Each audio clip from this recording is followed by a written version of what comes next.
উজান থেকে নেমে আসা পাহাড়ি ঢলে খাগড়াছড়ির নিচু এলাকা প্লাবিত হয়েছে। আকস্মিক বন্যায় শহরের নিচের বাজার, মেহেদীবাগ, গঞ্জপাড়া সহ আশপাশের শত শত ঘরবাড়ি তলিয়ে গেছে। রোববার দিবাগত রাত থেকে পানছড়ি ও পার্শ্ববর্তী উজানে টানা ভারী বর্ষণের পর চেঙ্গি নদীর পানি দ্রুত বৃদ্ধি পেয়ে নিচু এলাকায় প্রবাহিত হয়। এতে হঠাৎ করেই বিপাকে পড়েন বাসিন্দারা।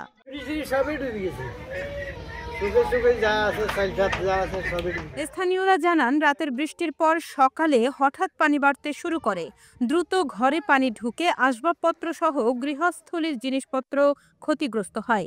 এতে কয়েকশো পরিবার পানিবন্দী হয়ে পড়ে। এদিকে সবচেয়ে বেশি ক্ষতিগ্রস্ত হয়েছে শহরের নিচের বাজার ও মেহেদীবাগ এলাকা।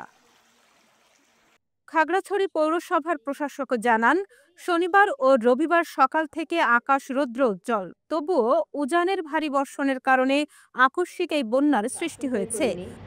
তো বোধহয় উজানের দিকে ভয়াবহ বৃষ্টিপাতের কারণে কালকে রাতেই ঢলটা নেমেছে। সকালে আমরা খবর পেয়েছি যে চেঙ্গি নদীর পানি বাড়ছে। আমরা আমাদের লোকদের সরেজমিনে পর্যবেক্ষণ করে যখন দেখেছি যে সত্য যে চেঙ্গি নদীর পানি বাড়ছে, আমরা সাথে সাথে মাইকিং নামিয়ে দিয়েছি, লোকজনকে সতর্ক করেছি এবং তাদেরকে নিরাপদ আশ্রয়ে সরে আসার জন্য বলেছি। আমাদের সবগুলো আশ্রয় কেন্দ্র রেডি আছে। ক্ষয়ক্ষতির পরিমাণ নিরূপণ এবং দুর্গতদের সহায়তার ব্যবস্থা গ্রহণের উদ্যোগও চলছে।